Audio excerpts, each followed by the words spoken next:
Quando Jesus acabou todos esses discursos, disse a seus discípulos: Sabeis que daqui a 2 dias será a Páscoa, e o Filho do Homem será traído, para ser crucificado.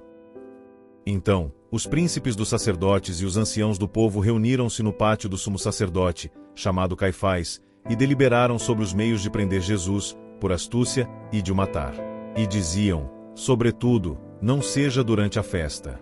Poderá haver um tumulto entre o povo. Encontrava-se Jesus em Betânia, na casa de Simão, o leproso. Estando à mesa, aproximou-se dele uma mulher com um vaso de alabastro, cheio de perfume muito caro, e derramou-o na sua cabeça. Vendo isso, os discípulos disseram indignados: Para que este desperdício? Poderia vender este perfume por um bom preço e dar o dinheiro aos pobres. Jesus ouviu-os e disse-lhes: Por que molestais esta mulher? É uma ação boa o que ela me fez. Pobres, vós tereis sempre convosco. A mim, porém, nem sempre me tereis. Derramando esse perfume em meu corpo, ela o fez em vista da minha sepultura. Em verdade eu vos digo, em toda parte onde for pregado este evangelho pelo mundo inteiro, será contado em sua memória o que ela fez. Então, um dos 12, chamado Judas Iscariotes, foi ter com os príncipes dos sacerdotes e perguntou-lhes: Que quereis dar-me e eu vô-lo entregarei? Ajustaram com ele 30 moedas de prata. E desde aquele instante, procuravam uma ocasião favorável para entregar Jesus. No primeiro dia dos ázimos, os discípulos aproximaram-se de Jesus e perguntaram-lhe: Onde queres que preparemos a ceia pascal? Respondeu-lhe Jesus: Ide à cidade, à casa de um tal, e dizei-lhe: O mestre manda dizer-te: Meu tempo está próximo. É em tua casa que celebrarei a Páscoa com meus discípulos. Os discípulos fizeram o que Jesus tinha ordenado e prepararam a Páscoa.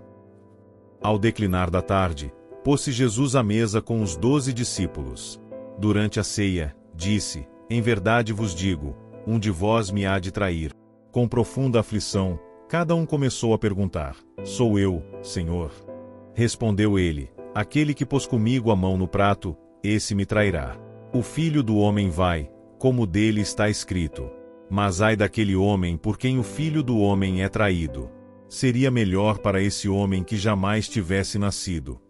Judas, o traidor, tomou a palavra e perguntou: Mestre, serei eu? Sim, disse Jesus.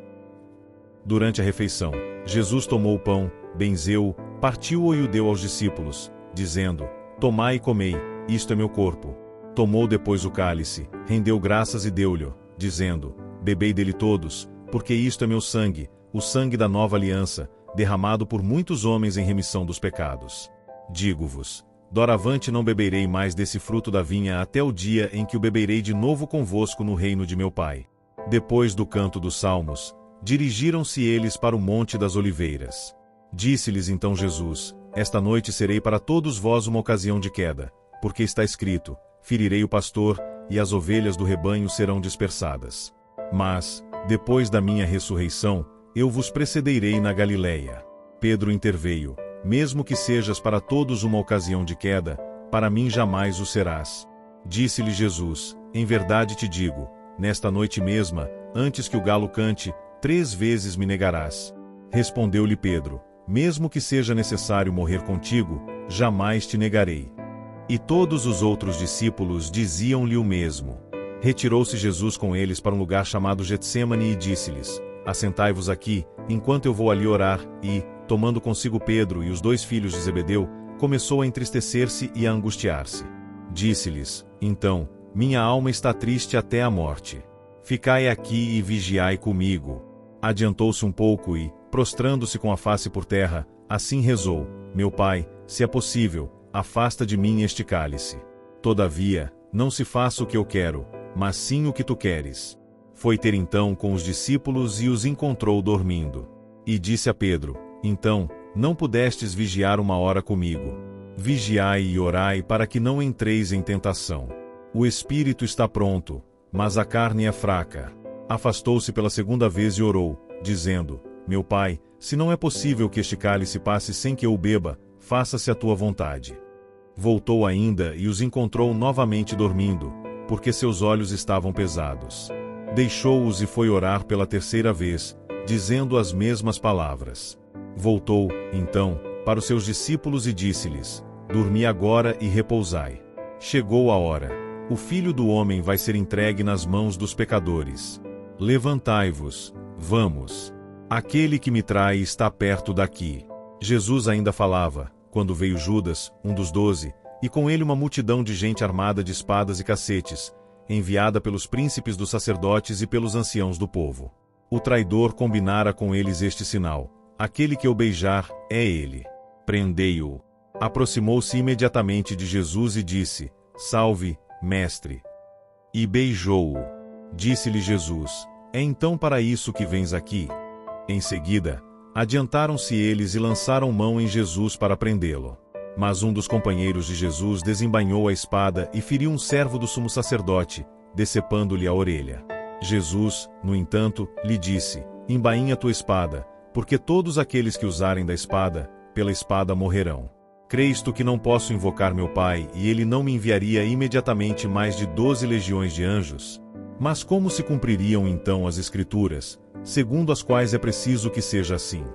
Depois, voltando-se para a turba, falou: Saístes armados de espadas e porretes para prender-me, como se eu fosse um malfeitor.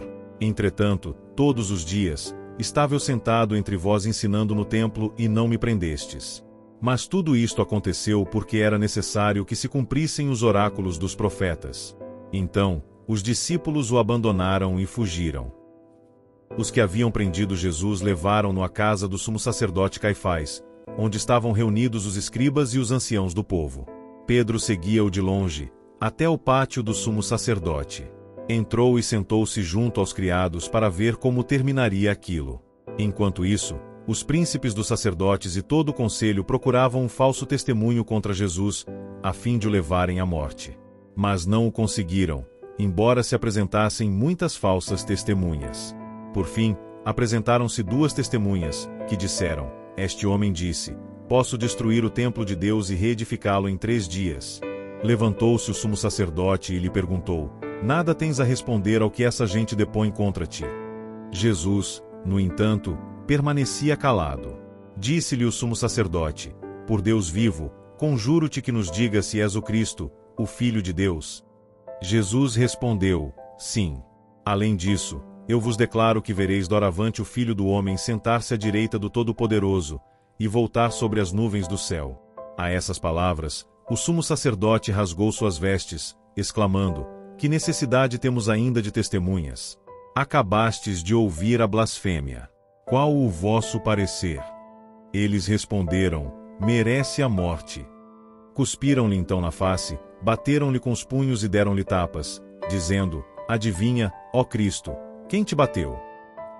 Enquanto isso, Pedro estava sentado no pátio.